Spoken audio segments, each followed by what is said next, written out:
The sheer volume of noise hit me before I even stepped out of my 10-year-old sedan. It was the kind of sound that screamed money, not joyful shouts, but the orchestrated murmur of expensive conversations, the clink of heavy crystal, and a string quartet butchering pop songs somewhere on the lawn. My nephew Jake's 8th birthday party, or, as I like to call it, the annual Terrence Ego Showcase.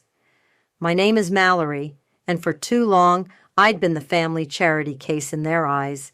I clutched the small, plainly wrapped gift in my lap. It wasn't much to look at, a simple wooden box I'd spent weeks carving and sanding. Inside, though, was something I hoped would finally wipe the smirk off my brother-in-law's face. A familiar knot of anxiety tightened in my stomach, but beneath it, for the first time in years, a tiny, defiant pulse of anticipation. "Valet, madam?" A young man in a crisp uniform, barely older than my car, appeared at my window, his smile professionally blank. I shook my head, offering a small smile of my own. "No, thank you. I can manage." I'd rather park it myself, half a mile down the road, than give Terrence another thing to sneer about. He'd once loudly declared my car an environmental hazard and an eyesore at a Christmas dinner.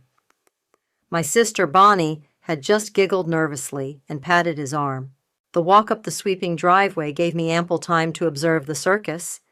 Giant inflatable castles that looked more like fortresses, a petting zoo with suspiciously clean animals, and uniformed staff everywhere, their faces set in polite, strained smiles. It was less a child's party and more a corporate networking event with a bouncy house. Bonnie rushed towards me as I neared the patio, her silk dress shimmering. "Mallory, you made it! Jake's been asking for you."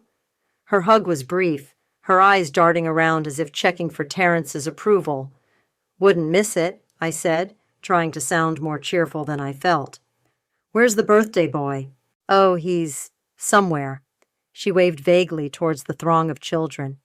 "Terrence is holding court by the champagne fountain, of course." She lowered her voice. "He's a little on edge. The Oak Knoll deal, you know." I knew. Terrence, a man whose ego was only surpassed by his bank balance, was a property developer. His latest venture, Oak Knoll Prestige Homes, was his magnum opus, and he'd been aggressively trying to acquire every bordering parcel of land. He'd been particularly frustrated by one stubborn owner holding out on a key piece. "Try to, keep things light, okay?" Bonnie whispered, her gaze flicking towards her husband. "I always do, Bonnie," I said, my voice flatter than I intended. Keeping things light usually meant silently enduring Terrence's barbs.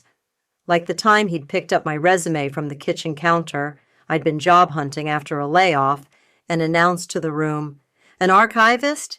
Is that even a real job, or just a fancy word for unemployed historian?" Bonnie had just said, "Oh, Terrence, don't tease her." Terrence spotted me then. His smile, wide and predatory, didn't reach his eyes.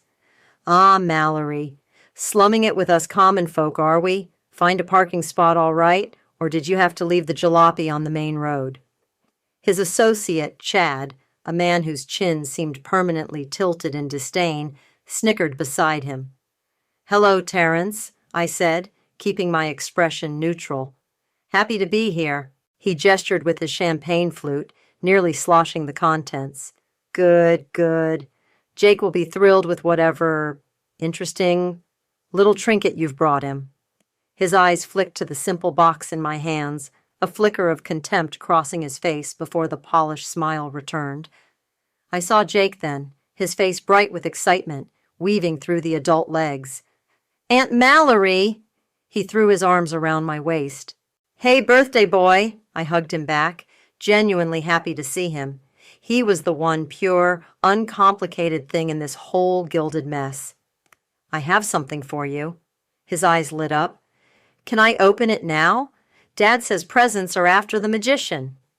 Terrence clapped his hands together, his voice booming over the chatter. "All right, everyone, gather round, gather round. Time for the birthday boy to be showered with tokens of our affection. Let's see what treasures Jake has amassed." A small mountain of brightly wrapped, ostentatiously large gifts was piled on a table draped in velvet. Mine looked pitifully small beside them. One by one, Jake tore into them. A drone the size of a small dog, a virtual reality headset, a gold-plated miniature sports car. With each expensive offering, Terence would make a comment, "Ah, from the Hendersons! Excellent taste, Charles." Or, "Now that's what I call a gift." Finally, it was my turn.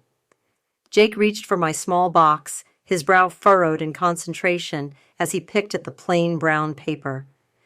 Terence watched, a smirk playing on his lips.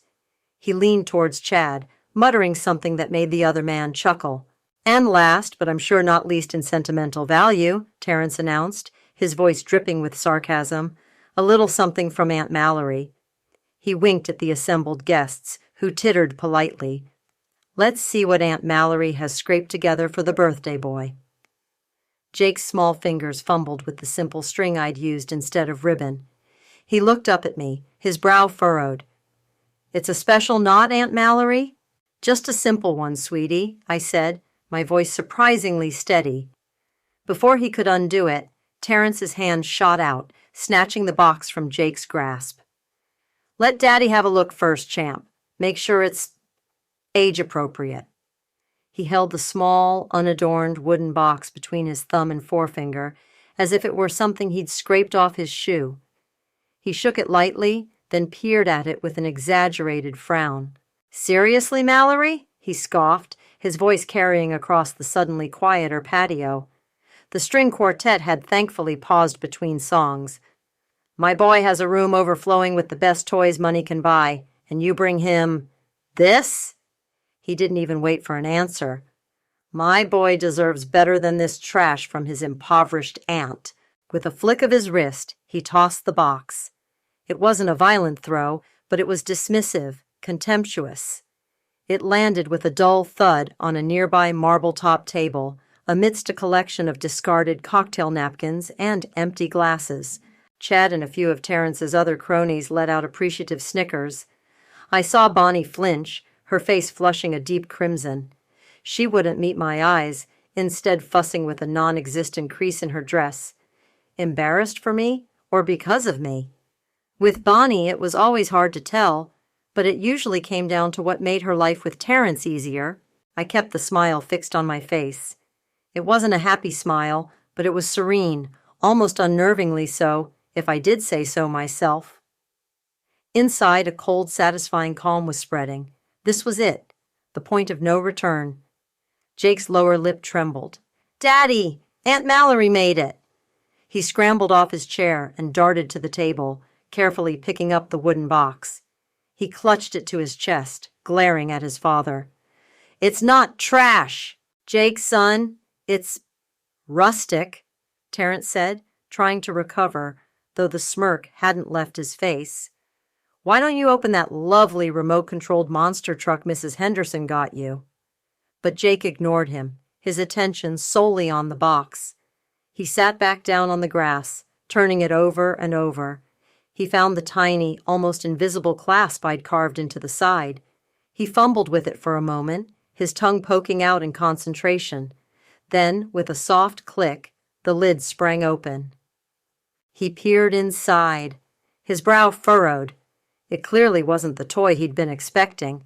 Instead of a plastic figurine or a miniature car, nestled on a bed of dark blue velvet, was a small, rolled-up scroll of parchment, tied with a simple crimson ribbon.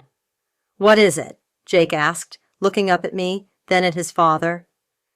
Terence, who had turned to accept a fresh glass of champagne from a passing waiter, glanced over, annoyed.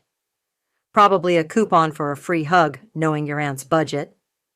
Jake carefully lifted the scroll from the box. His small fingers struggled with the ribbon for a moment before it came undone. He unrolled the document, holding it up with both hands. It was heavy paper, official-looking, with typed words and what looked like a seal at the bottom. "It's paper?" Jake said, confused. Terence, still mid-sip, let out an exasperated sigh. "For heaven's sake, Mallory, a drawing? He gets those from kindergarten." He started to turn away, dismissing it entirely. But then something on the paper caught his eye. He paused, his head tilted. He leaned forward, squinting. The champagne flute in his hand wavered. His eyes, which had been lazily scanning the document from a distance, suddenly snapped into sharp focus. They widened. His jaw, which had been set in an arrogant smirk, went slack. The color, the ruddy, overconfident flush he always wore, drained from his face, leaving it a pasty, sickly white. The champagne flute slipped from his fingers, shattering on the stone patio with a crash that seemed deafening in the sudden, absolute silence that had fallen over the party. Even the children, sensing the abrupt shift in the adult world, stopped their games and stared. Terence didn't even notice the broken glass or the spreading puddle of champagne at his feet. His gaze was fixed, horrified, on the piece of paper in his son's hands. "What?"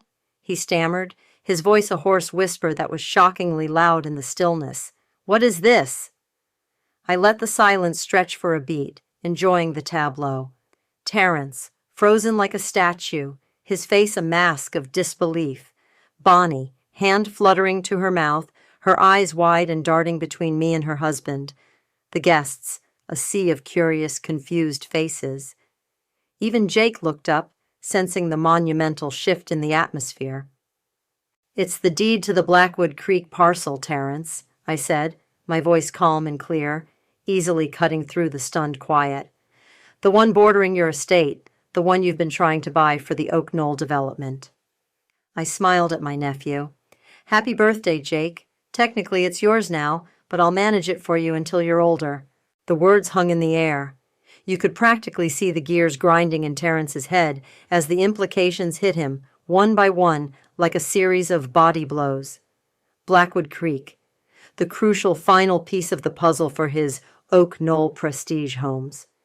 The land whose stubborn anonymous owner had refused all his increasingly generous, then aggressive offers. That land, now in the hands of his 7-year-old son, effectively controlled by me. The impoverished aunt with the trash gift. Terence swayed slightly. He looked from the deed in Jake's hand to me, then back again. This is a joke, right?" he managed, his voice raspy. "A very, very unfunny joke, Mallory."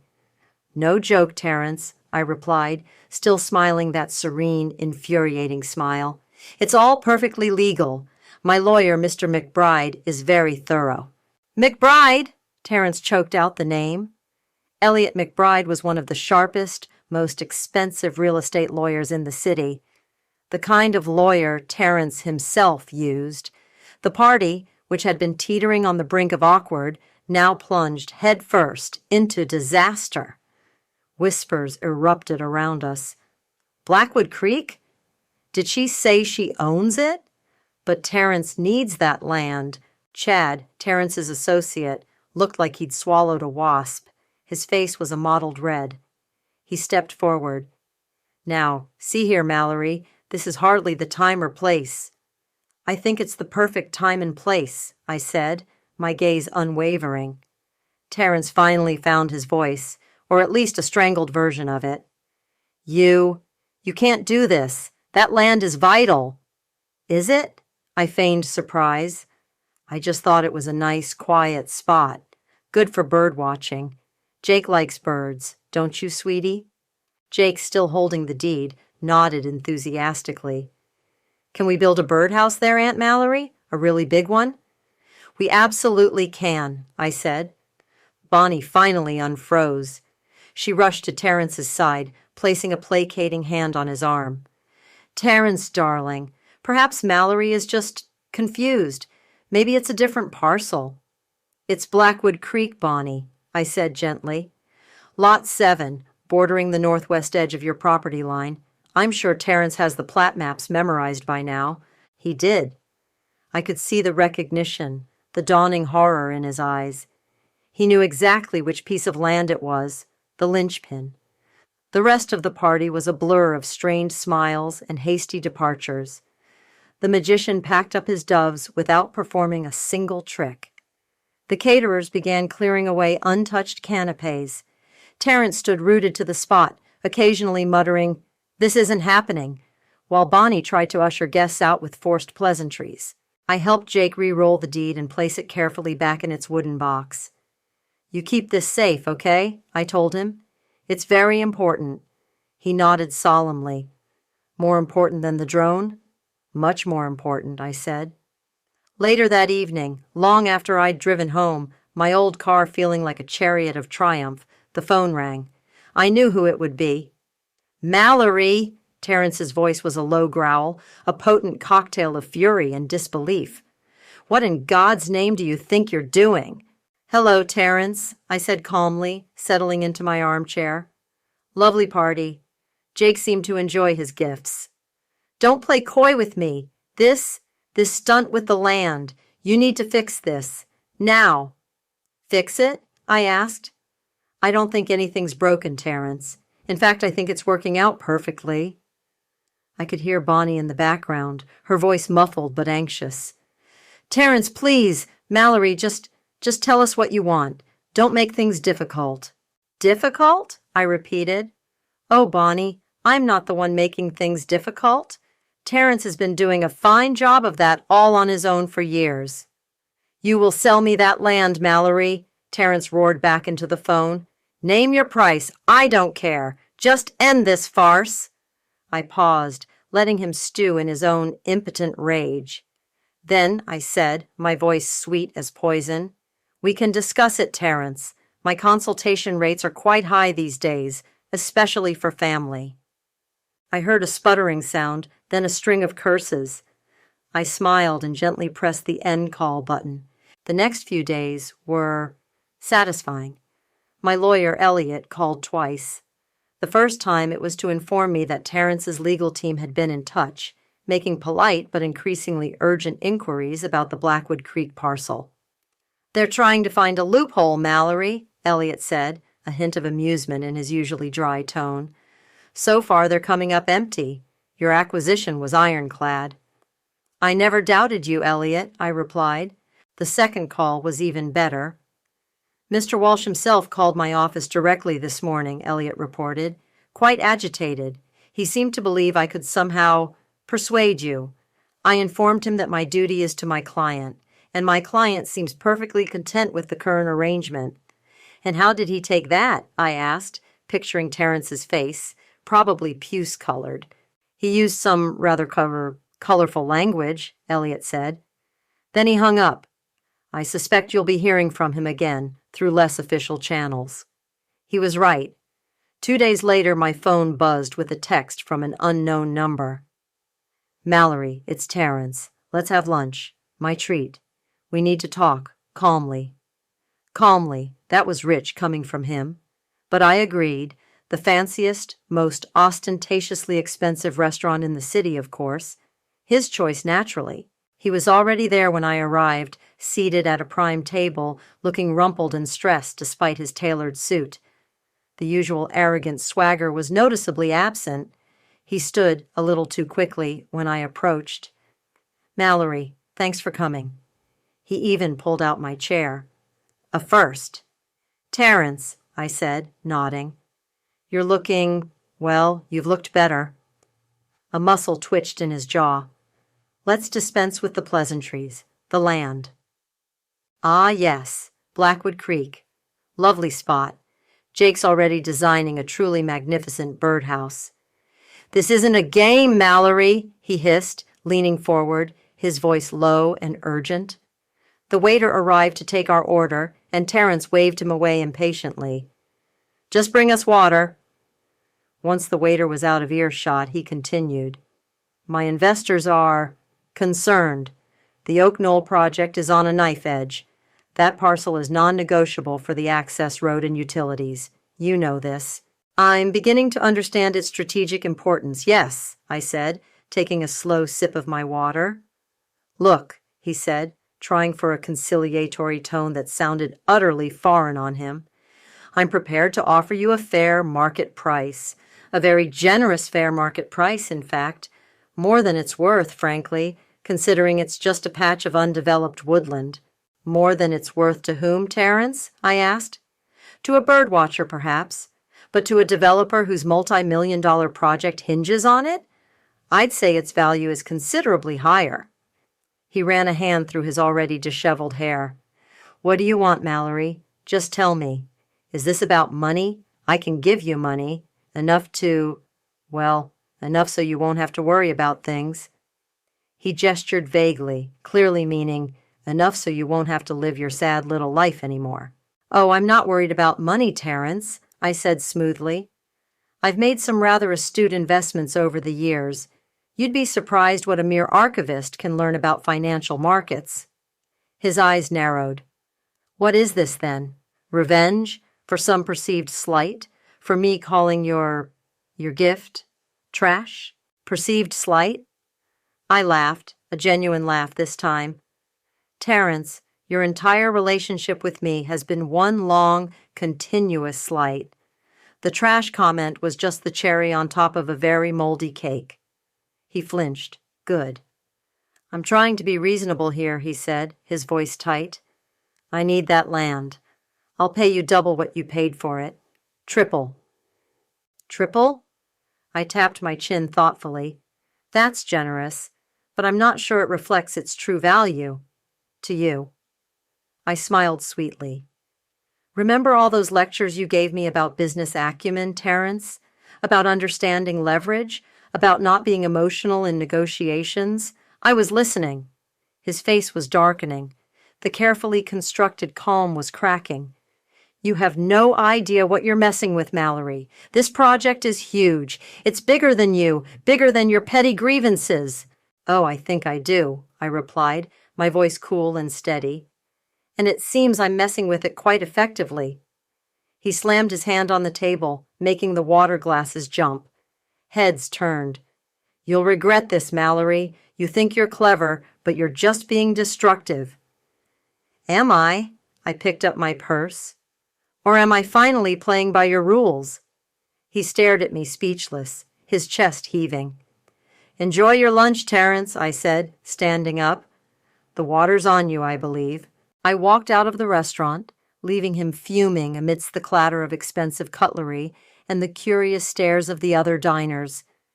The air outside felt wonderfully fresh. Terrence, true to form, didn't take his public humiliation at the restaurant lying down. If he couldn't bully me directly, he'd try other avenues. The first salvo came via Bonnie. Mallory, you have to stop this, she pleaded over the phone a few days later, her voice tight with anxiety. Terrence he's beside himself. You're tearing this family apart. Am I, Bonnie? I asked, my voice devoid of sympathy. Or is Terrence finally facing a consequence he can't buy his way out of? He says you're being vindictive, she continued, as if reading from a script. That you're intentionally trying to destroy his business, his reputation. He says you're enjoying this. Is he wrong? I didn't bother to deny it. This isn't you, Mal, she said, her voice softening, trying a different tack. You've always been the quiet one, the reasonable one. Quiet, yes. Reasonable, perhaps. But doormat was never a permanent position, Bonnie. People change, especially when they're constantly stepped on. Her sigh was heavy with frustration. He just wants the land, Mallory. Why can't you just sell it to him? Name a price. Any price. It's not about the price anymore, Bonnie. Not entirely. Then what is it about? She almost wailed. It's about respect, I said softly. Something Terrence has never shown me, and something you've never demanded he show me. That silenced her for a moment. When she spoke again, her voice was colder. Well, you're certainly making a point, loud and clear. She hung up. The next tactic was dirtier. Terrence, bless his predictable little heart, started digging. He must have hired someone because a week later, whispers started reaching me through the family grapevine, carefully planted seeds of doubt about my stability. He'd unearthed an old minor financial blip from my early 20s, a period where I'd struggled with student loan payments after graduation, a situation I'd resolved years ago. It was nothing scandalous, just the reality of being young and not having a trust fund. But in Terrence's hands, it became evidence of my supposed irresponsibility. "Heard Mallory's having a bit of a moment," Chad apparently remarked to a mutual cousin at some golf club luncheon. "Not sure she's equipped to handle something as significant as that Blackwood property. Might be in over her head." The culmination of this smear campaign was supposed to be a small family dinner Aunt Maureen was hosting. I knew Terrence had engineered it, hoping to sway the elder stateswoman of our family, and by extension, others.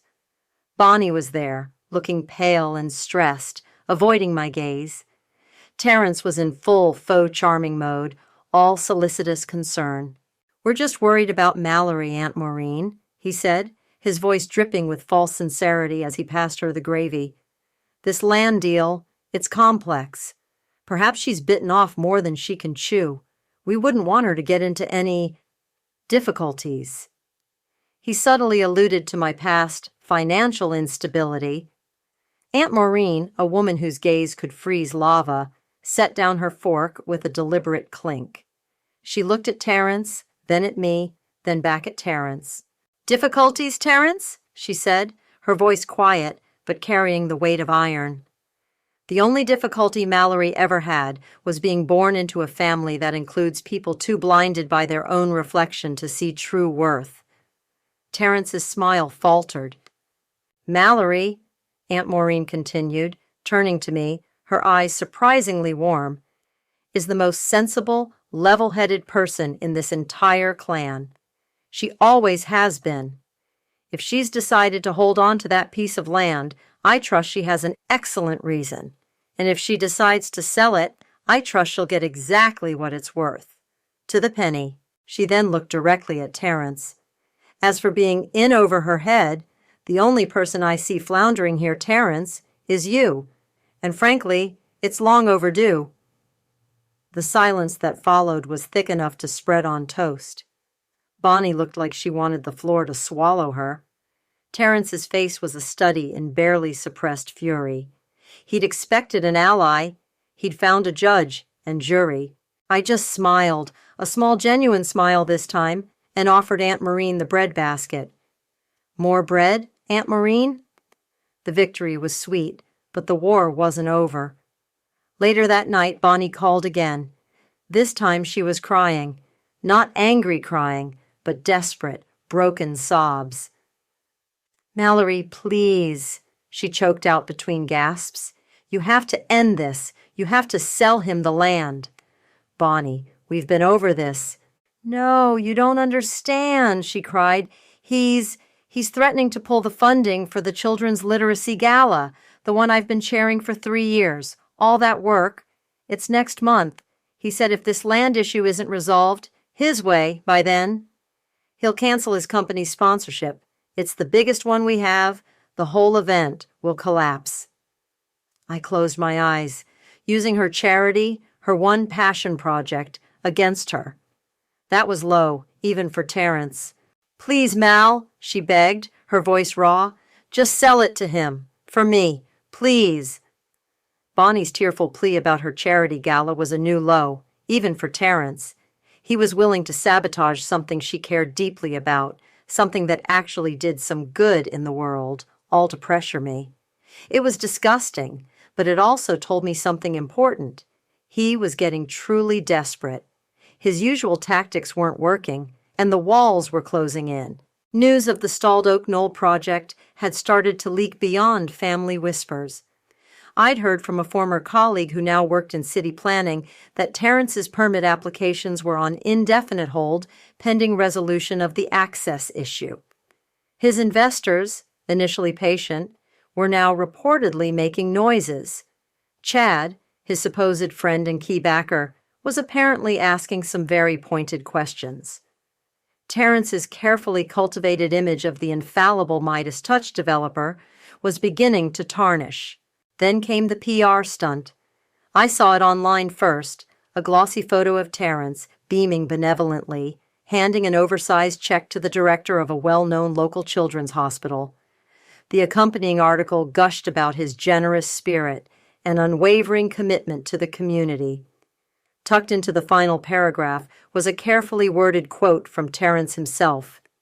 In business, as in life, sometimes complex family matters arise. But my commitment to building a better future, both for my family and for this wonderful city, remains steadfast. I trust that with understanding and goodwill, all challenges can be overcome. Subtle, Terrence. Real subtle. Trying to paint himself as the reasonable victim of a complex family matter while simultaneously polishing his philanthropic halo. It was almost laughable. Almost. I reread the article, a slow burn starting in my chest. He was trying to control the narrative, to frame me as the unreasonable, obstructive family member. Fine, two could play at that game. I remembered a local investigative reporter, Sarah Jenkins, who had written a rather critical piece a year ago about the initial environmental impact concerns of the Oak Knoll development, before Terrence had managed to smooth things over with some hefty donations and promises. She struck me as someone who didn't pull her punches. I found her contact information online and sent a carefully worded, anonymous email. Subject, Tip RE, Oak Knoll Development and Blackwood Creek Parcel. Ms. Jenkins. Regarding Terrence Walsh's Oak Knoll Prestige Homes project, you might find it interesting to investigate the true ownership of the Blackwood Creek parcel, which is currently holding up development. It's not a simple holdout by a stubborn landowner. The land was, in fact, a birthday gift to Mr. Walsh's young son, given by a family member Mr. Walsh has a history of publicly belittling. The complex family matter he alluded to in his recent charitable donation interview has rather more personal and, frankly, karmic undertones than he's letting on. Perhaps a look into how Mr. Walsh treats those he perceives as lesser would be illuminating. Just a thought from a concerned citizen. I hit send, a grim satisfaction settling in. It took less than a week. Sarah Jenkins was good. Her article appeared on the front page of the local news website under the headline, Oak Knoll Stalemate, Land Dispute Takes a Personal Turn for Developer Terrence Walsh. It was a masterpiece of carefully attributed facts and damning implications. She didn't name me directly, referring only to a close relative and sources familiar with the family dynamics. But she laid out the timeline, Terrence's desperate need for Blackwood Creek, the sudden transfer of ownership via a uniquely presented gift at a child's birthday party, and the ensuing stalemate. She even managed to get an anonymous quote from someone who had been at the party, describing Terrence's dismissive reaction to the modest gift before its true nature was revealed. The article painted a clear picture of an arrogant man hoisted by his own petard, his grand ambitions stymied by someone he had clearly underestimated and mistreated. It didn't explicitly call him a bully, but it didn't need to. The fallout was immediate. The comments section exploded. Terrence's carefully constructed facade of the benevolent community leader crumbled. Now he just looked like a rich jerk getting his comeuppance. Bonnie called, her voice flat and devoid of emotion. The gala committee is meeting tonight to discuss contingency plans. Terrence hasn't said a word to me all day. He just stares. I'm sorry about the gala, Bonnie, I said, and I meant it, to a degree. She was collateral damage, but she'd also been a willing bystander to Terrence's behavior for years. Are you? She asked, no accusation in her tone, just a weary question. The final blow came 2 days after the article. My phone lit up with a text. It was from Terrence. No greeting, no preamble, just 5 words. Fine, name your price, your terms, let's meet. I smiled. Chad must have finally given him an ultimatum. The public humiliation, coupled with investor pressure, had done the trick. He was ready to surrender. I texted back, Blackwood Creek, tomorrow, 10 a.m., come alone. He replied almost instantly, Bonnie is coming. I considered arguing, then shrugged. Let her witness it. Fine, but no lawyers on your side, just you and Bonnie. I'll have mine. The next morning, the air at Blackwood Creek was crisp and cool. The trees were already hinting at autumn colors. It was a beautiful, peaceful spot. I arrived early with Elliot, my lawyer, who had a slim briefcase and an even slimmer, unreadable smile. Terrence's oversized black SUV rumbled up the dirt track a few minutes later. He got out, looking like he hadn't slept. His expensive suit was rumpled, his tie askew. Bonnie emerged from the passenger side, her face pale, dark circles under her eyes. She clutched her purse like a shield. "Mallory," Terrence said, his voice gravelly. He tried for a commanding tone, but it fell flat. "Let's get this over with." "Good morning, Terrence." "Bonnie," I said, my voice calm. "Lovely day for it, isn't it?" He ignored me, turning to Elliot. "McBride, I assume you have the paperwork ready for a straightforward sale." "My client has a few terms to discuss first, Mr. Walsh," Elliot said smoothly, opening his briefcase. I stepped forward. "Before we get to the sale price, Terrence, there are a few conditions." He scowled. "Conditions? I agreed to your price, whatever it is. What more could you possibly want?" "Oh, several things," I said. "First, the purchase price. It will be 5 times the current appraised market value of this land. Not its value as a generic woodland, but its strategic value to your Oak Knoll project. Non-negotiable." Terrence choked. 5 times? That's extortion." "Is it?" I raised an eyebrow. "Or is it just good business, finally realizing the full leverage of a unique asset? You taught me that, remember?" Bonnie made a small, distressed sound. "Mallory, please." "Second," I continued, ignoring her, "a significant portion of that payment, let's say 40%, will be placed directly into a trust fund for Jake. That trust will be managed by myself and Aunt Maureen. You will have no access to or control over it." Terrence's face was turning a familiar shade of purple. "You can't dictate." "I can, and I am," I cut him off. "Third, you will make a substantial non-negotiable donation in my name, Mallory Mason, to the Blackwood Creek Preservation Fund. It's a local environmental group I champion. The one you dismissed last year as a bunch of tree-hugging hippies standing in the way of progress. The donation amount will be, let's say, equivalent to 1 year's operating budget for the fund. Elliot has the figures." Elliot produced a sheet of paper. Terrence snatched it, his eyes bugging out as he read the number. "This is insane!"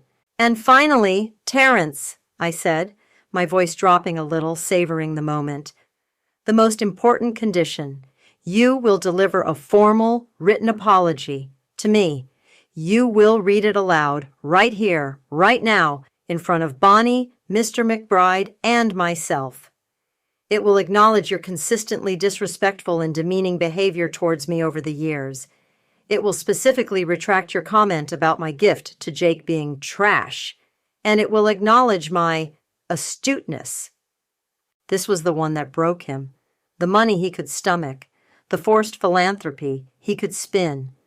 But the apology, the public admission of his own boorishness and my victory, that was a different kind of currency. "Absolutely not," he exploded. "I will not humiliate myself like that. I'll find another way. I'll sue." "Sue on what grounds, Terrence?" Elliot asked mildly. "That Mallory won't sell you land she legally owns on terms you don't like? The courts will laugh you out of the county. And in the meantime, your Oak Knoll project will wither and die. Your investors will scatter. Chad will probably lead the exodus." The mention of Chad seemed to deflate him slightly. "Terrence, darling, maybe we can compromise on the apology?" Bonnie ventured weakly, looking from his furious face to my implacable one. "A private apology, perhaps?" I shook my head. "No, Bonnie. Public humiliation deserves a public retraction, or at least as public as this little gathering gets. Those are my terms, all of them. Take them or leave them. If you leave them, I'll put up a very large no trespassing sign, build Jake his birdhouse, and this land will remain a nature preserve indefinitely.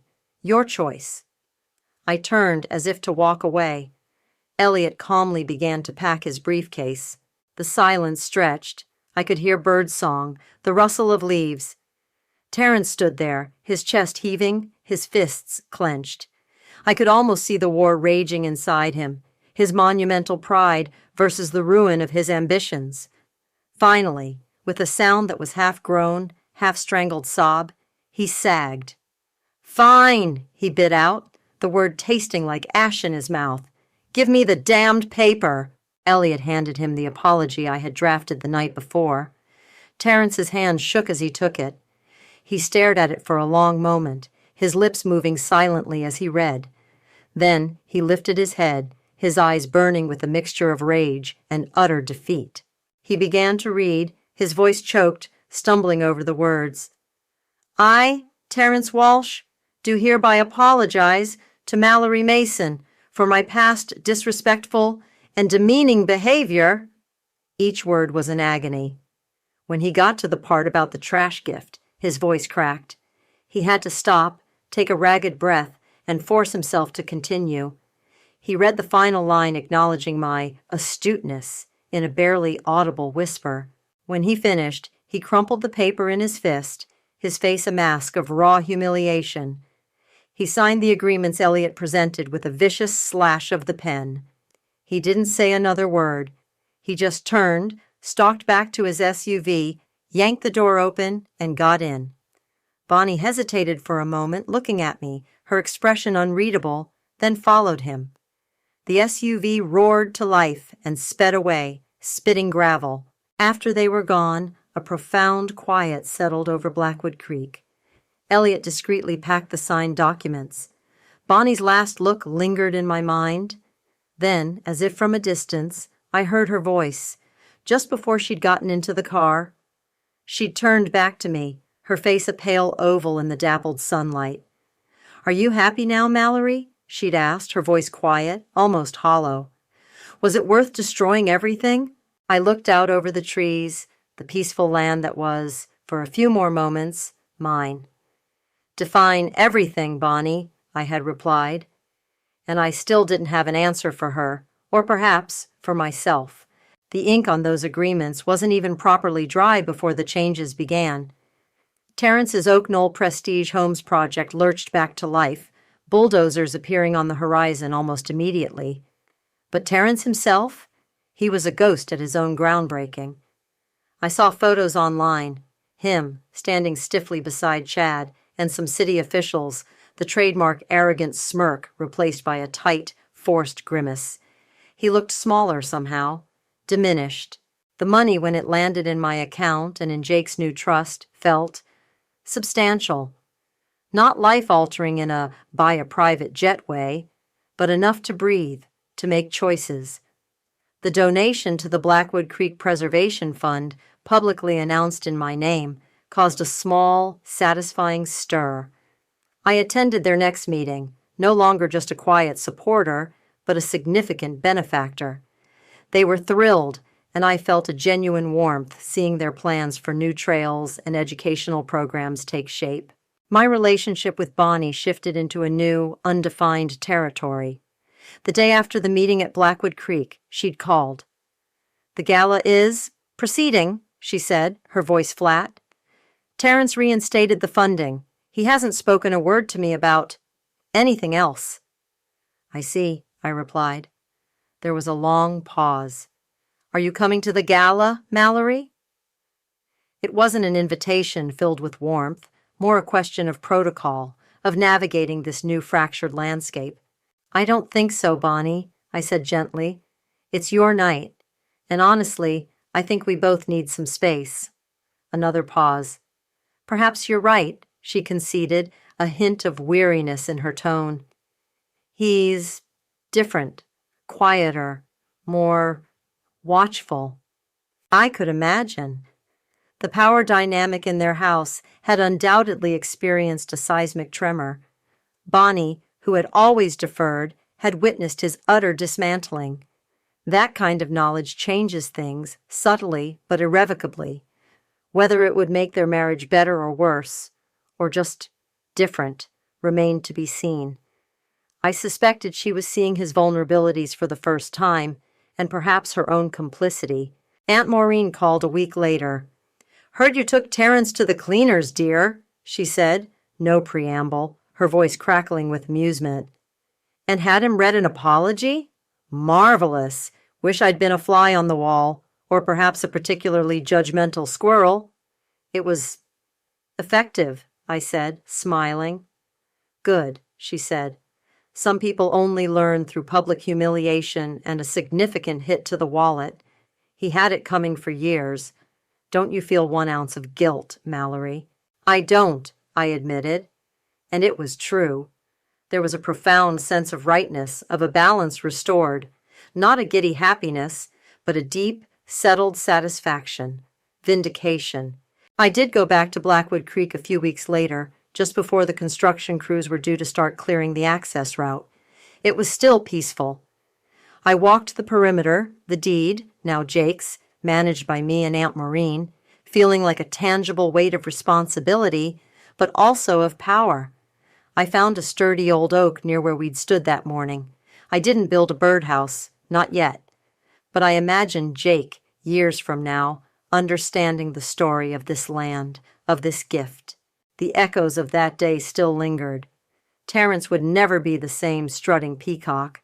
His reputation had taken a hit he couldn't easily buff out. He'd reaped what he'd sown, a bitter harvest of his own arrogance. As for Bonnie, our calls became less frequent, more formal. There was a new distance, a coolness, but also, strangely, a sliver more honesty. The pretense was gone. We saw each other and Terrence more clearly now. They say revenge is a dish best served cold. I say it's best served with a side of irrefutable legal documents and a perfectly timed public reveal. Some people only learn their lessons the hard way. And Terrence? He had it coming. As for me, I'm finally the one deciding what my life and my gifts are worth. And that, I realized, standing under the rustling leaves of Blackwood Creek, was worth everything.